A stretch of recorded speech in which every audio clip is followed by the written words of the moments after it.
So, Duster is a show that I watched on a whim, basically.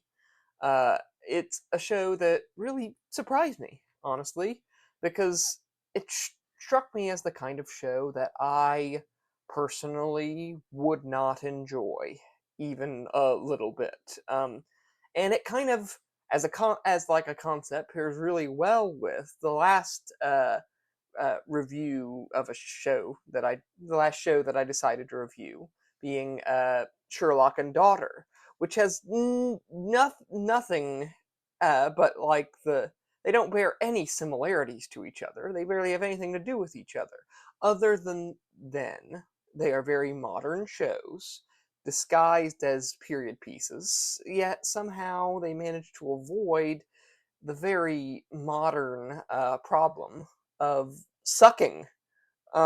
Because right from the start, right from the first couple of scenes, Duster, just like Sherlock and Daughter, it makes itself out to be your kind of very typical modern, insufferable, politicized, very sexist show with no real substance at all to it. But that is a mirage because Duster is crucially well written. A- and the main plot, it follows, well, it kind of follows two characters. It takes place in the early 70s, and boy, is it just like kind of it's a fun era to adventure in for sure.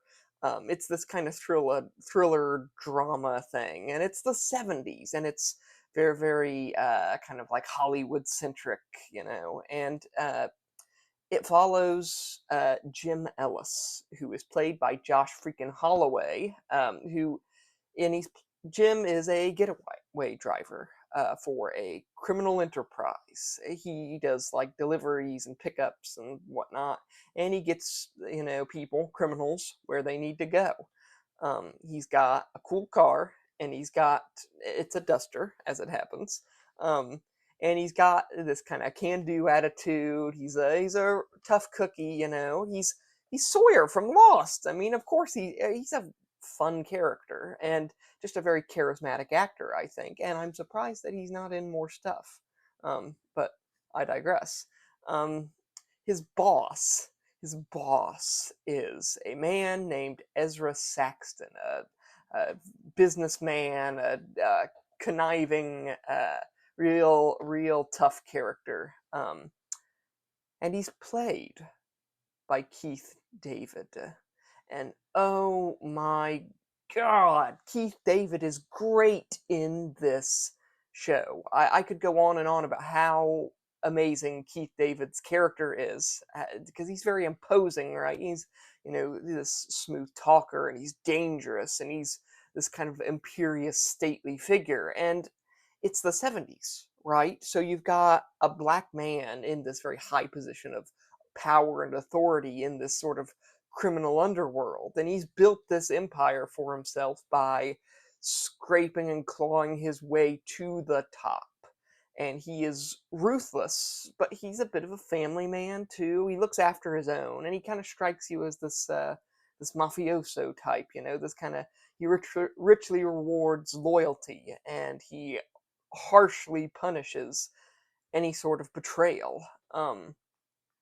But the show is about Jim, right? Smooth talking Jimbo, and how he comes into contact with, and this is a surprise given the era, a female FBI agent, a black woman, an FBI agent, and it should come as no surprise that that is pretty significant for the 1970s.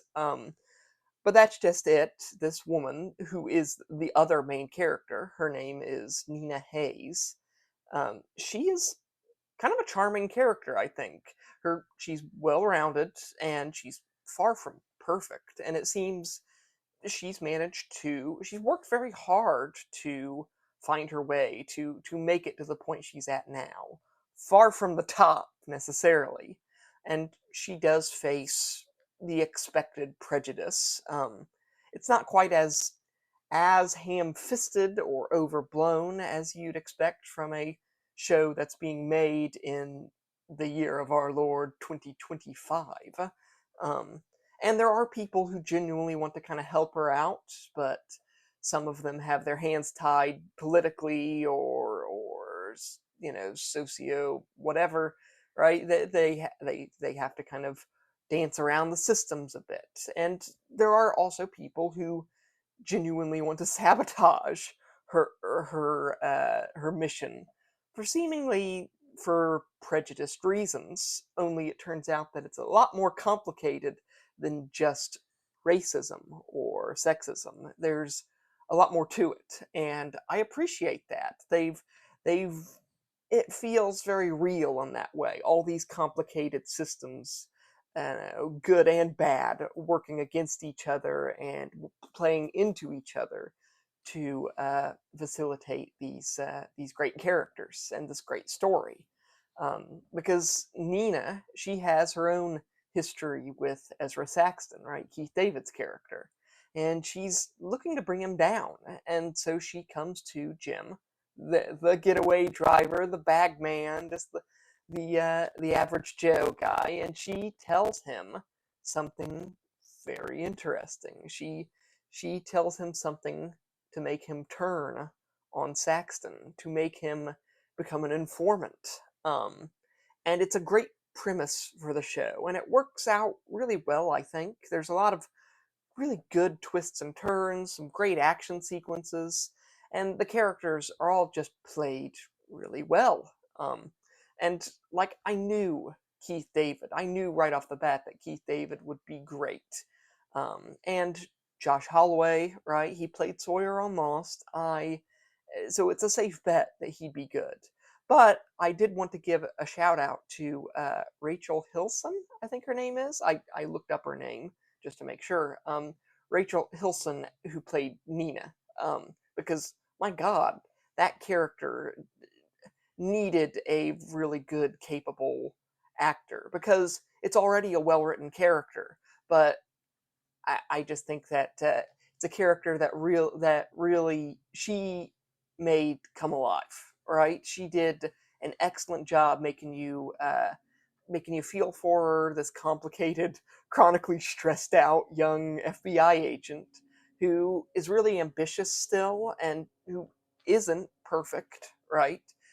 In fact, I think it's to the show's benefit that very rarely does any character, good or bad, like kind of get by without help from their friends and allies.